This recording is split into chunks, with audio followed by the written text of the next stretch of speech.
नमस्कार छात्रों, मैं प्राध्यापक भोंडवे JR KB रोहमारे कनिष्ठ महाविद्यालय कोपरगांव हिंदी के ऑनलाइन लेक्चर में आपका स्वागत है।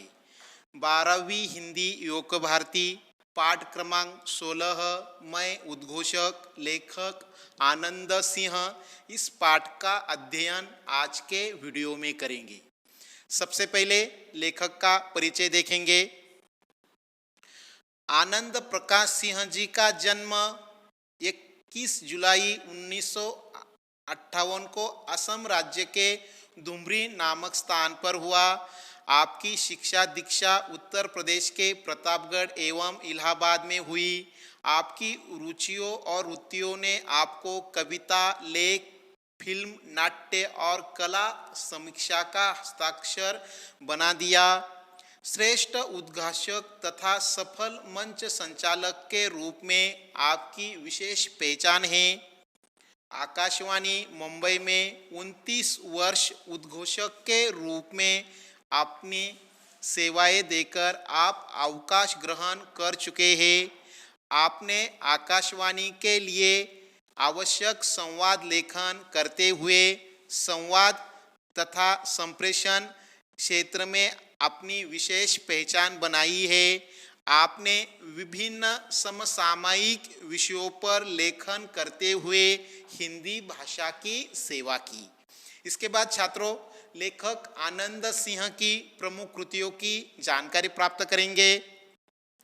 पत्र पत्रिकाओं में विभिन्न विषयों पर लेख, समीक्षाएं, कहानियां, कविताएं आदि प्रकाशित है। विधा परिचय। आत्मकथा लेखन हिंदी साहित्य में रोचक और पठनीय लेखन माना जाता है। अपने अनुभव, व्यक्तिगत प्रसंगों को पूरी निष्ठा से बताना आत्मकथा की पहली शर्त है। अब छात्रों, मैं उद्घोषक यह पाठ हिंदी साहित्य के आत्मकथा विधा के अंतर्गत आता है। अब आत्मकथा हिंदी साहित्य विधा की एक प्रसिद्ध विधा है और आत्मलेखन हिंदी साहित्य को रोचक और पठनीय बनाता है, लेकिन इसके लिए निष्ठा होना आवश्यक है। व्यक्ति के जीवन में जो भी प्रसंग घटित हुए हैं, चाहे वह कटु भरे हो या अच्छे हो, दुख भरे हो, बुरे हो, कौन से भी प्रसंग हो, वह अपने लेख में प्रस्तुत करता है।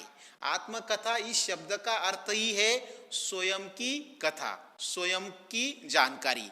इसलिए उसके जीवन में जो भी प्रसंग घटित हुआ है उसका वर्णन वह आत्मकथा में करता है और मैं उद्घोषक यह पाठ आत्मकथा के अंतर्गत आता है।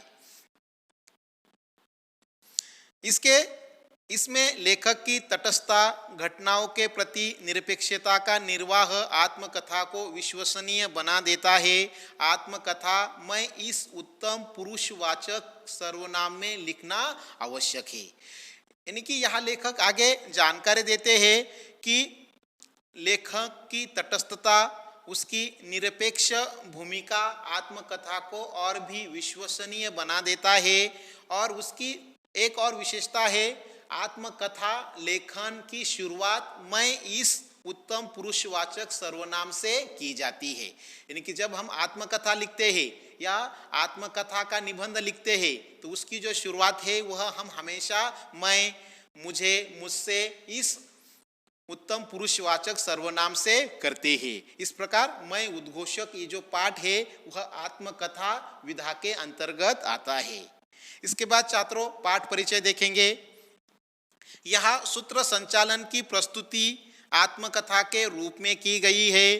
प्रस्तुत पाठ में लेखक ने सफल उद्घोषक अथवा मंच संचालक बनने के लिए आवश्यक गुणों का उल्लेख किया है।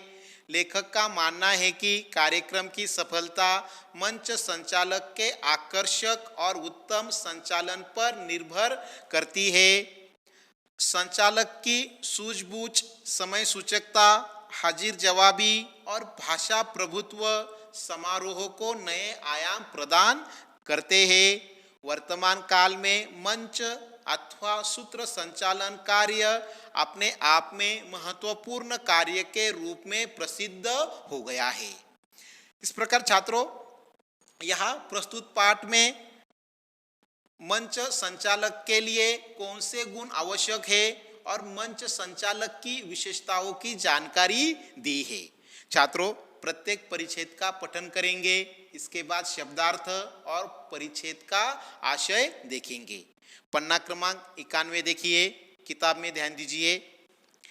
मैं उद्घोषक हूँ।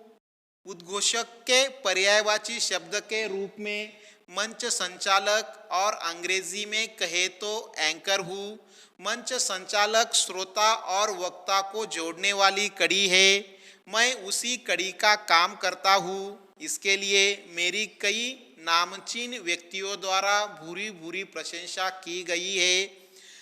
भारत रत्न पंडित भीमसेन जोशी जैसी हस्तियों के मुंह से यह सुनना कि बहुत अच्छा बोलते हो, अच्छे उद्घोषक हो, या मैं तो तुम्हारा फैन हो गया, तो सचमुच स्वयं को गौरवान्वित अनुभव करता हूँ। छात्रों, इस परिच्छेद में आए कठिन शब्द देखिए। श्रोता, इसका मतलब है सुनने वाला। वक्ता, इस शब्द का अर्थ है बोलने वाला। नामचीन मतलब प्रसिद्ध या हम उसे मशहूर कह सकते हैं। भूरी भूरी, इस शब्द का अर्थ है बहुत ज़्यादा। अब छात्रों, उद्घोषक इस शब्द का अर्थ है मंच संचालक या सूत्र संचालक। अंग्रेजी में इसे एंकर कहा जाता है। संचालक के रूप में आज किस प्रकार रोजगार के अवसर प्रदान हो सकते हैं, इसकी जानकारी यहाँ प्रस्तुत पाठ में दी है। और एक अच्छा मंच संचालक होने के लिए कौन से गुण आवश्यक है, इसकी भी जानकारी प्रस्तुत पाठ में दी है। अगर हमारा भाषा पर अच्छा प्रभुत्व है तो भाषा रोजगार का साधन भी बन सकती है, व्यवसाय का साधन भी बन सकती है, और आप एक सूत्र संचालक के रूप में अच्छी तरह से जाने जा सकते हैं और रुपए भी कमा सकते हैं। अब यहाँ लेखक कहते हैं कि ये जो सूत्र संचालक है, यानी कि उसे हम मंच संचालक कहते हैं, वह वक्ता और श्रोता को जोड़ने का काम करता है। सूत्र संचालक दो व्यक्तियों को, दो घटनाओं को जोड़ने की कड़ी रहती है और कार्यक्रम का सफल होना सूत्र संचालक पर निर्भर होता है। इसीलिए यहाँ लेखक कहते हैं कि इसके लिए कड़ी मेहनत करनी पड़ती है। और साथ ही साथ लेखक यहाँ अपने स्वयं की जानकारी देते हैं। लेखक आकाशवाणी मुंबई में 29 साल तक सूत्र संचालक के रूप में उन्होंने कार्य किया है, और जब उनका सूत्र संचालक भारत रत्न भीमसेन जोशी ने सुना तो वह उनके फैन हो गए और उनके बारे में प्रसिद्ध भीमसेन जोशी ने कहा कि आप एक अच्छे मंच संचालक हैं, आप बहुत अच्छा बोलते हैं, मैं आपका फैन हो गया। यह गौरवोद्गार लेखक के बारे में भारत रत्न भीमसेन जोशी ने कहे हैं।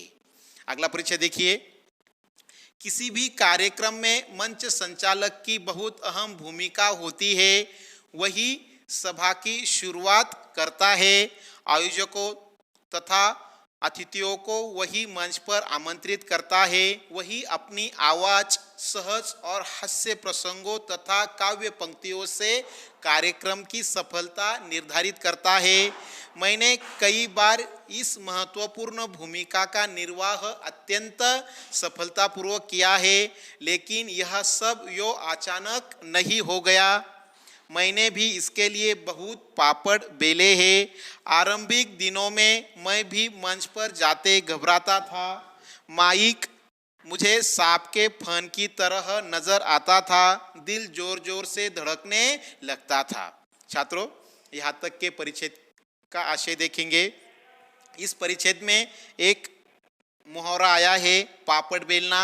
इसका मतलब है बहुत कष्ट उठाना। अब यहाँ लेखक इस परिच्छेद में कहते हैं कि कार्यक्रम में मंच संचालक अपनी महत्वपूर्ण भूमिका निभाता है। वह कार्यक्रम की शुरुआत करता है, साथ ही साथ आयोजकों का, मेहमानों का, अतिथियों का परिचय देता है, उन्हें मंच पर आमंत्रित करता है। इसीलिए जो व्यक्ति मंच संचालक के रूप में कार्य कर रहा है, भाषा पर उसका पूरा अधिकार होना चाहिए, पूरा प्रभुत्व होना चाहिए। साथ ही साथ उसकी जो भाषा है वह सहज, सुंदर, बीच बीच में अलंकृत शब्दों का उसने प्रयोग करना चाहिए, शेर शायरी का प्रयोग करना चाहिए, एक आध अच्छा प्रसंग या चुटकुला भी सुनाना चाहिए, ताकि कार्यक्रम की शोभा बढ़े, कार्यक्रम की गरिमा बढ़े। इसीलिए जो व्यक्ति मंच संचालक के रूप में काम करता है, भाषा पर उसका पूरा अधिकार होना चाहिए और उसकी समय सूचकता ही कार्यक्रम को सफल बनाती है। अब मंच संचालक बनना इतना आसान नहीं है, इसके लिए काफ़ी कष्ट उठाने पड़ते हैं। जब लेखक ने शुरुआत की थी तो शुरू में मंच पर जाने से वह काफ़ी घबराते थे, काफ़ी डरते थे, और जब वह माइक हाथ में लेते थे तो उन्हें वो जो माइक है वह सांप के फन की तरह नजर आता था, उनका दिल भी धड़कता था। अगला परिचय देखिए। मुझे याद है तब मैं 9वीं कक्षा का छात्र था। विद्यालय के प्रांगण में गांधी जयंती का आयोजन किया गया था। मुझे भी भाषण देने के लिए चुना गया। मंच पर जाते ही हाथ पैर थरथराने लगे।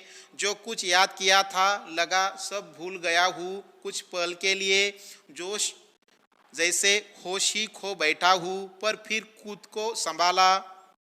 महान व्यक्तियों के आरंभिक जीवन के प्रसंगों को याद किया कि किस तरह कुछ नेता हकलाते थे, कुछ कांपते थे, पर बाद में वे कुशल वक्ता बने। यह बातें याद आते ही हिम्मत जुटाकर मैंने बोलना शुरू किया और बोलता ही गया। भाषण समाप्त हुआ, खूब तालियां बजी, खूब वाह वाह मिली। कहने का मतलब यह कि थोड़ी सी हिम्मत और आत्मविश्वास ने मुझे भविष्य की राह दिखा दी और मैं एक सफल सूत्र संचालक के रूप में प्रसिद्ध हो गया। छात्रों, इस परिच्छेद में आए कठिन शब्द देखिए। प्रांगण, इसका मतलब है मैदान। हकलाना, इसका मतलब है रुक रुक कर बोलना। राह मतलब रास्ता। इस परिच्छेद का स्पष्टीकरण देखेंगे। अब यहाँ लेखक ने स्वयं की एक कहानी हमारे सामने प्रस्तुत की है। जब लेखक 9वीं कक्षा में थे और उनके स्कूल में गांधी जयंती का आयोजन किया गया और लेखक को भाषण देने के लिए कहा गया। जब लेखक मंच पर जा रहे थे तो काफ़ी घबरा गए, काफ़ी डर गए और उन्होंने अपना पूरा होश खो दिया। यानी कि यह हमारे साथ भी होता है। यानी कि कुछ छात्र ऐसे हैं कि वह छात्रों के बीच या कक्षा में बहुत बोलते हैं, लेकिन जब उन्हें कहा जाता है कि मंच पर भाषण दो या एक आध विषय की जानकारी दो तो वह काफ़ी घबराते हैं। वही लेखक के साथ हुआ। लेकिन जब लेखक ने कुछ प्रसिद्ध व्यक्तियों को याद किया जो शुरू में बोलते समय काफ़ी घबराते थे, रुक रुक कर बोलते थे, लेकिन बाद में वह एक सफल वक्ता बन गए। जब उन्होंने याद किया और भाषण देना शुरू किया तो उनका भाषण इतना अच्छा हुआ कि लोगों ने उनकी प्रशंसा की, तालियां बजाई और जब लेखक नीचे आए तो उन्हें काफ़ी अच्छा लगा।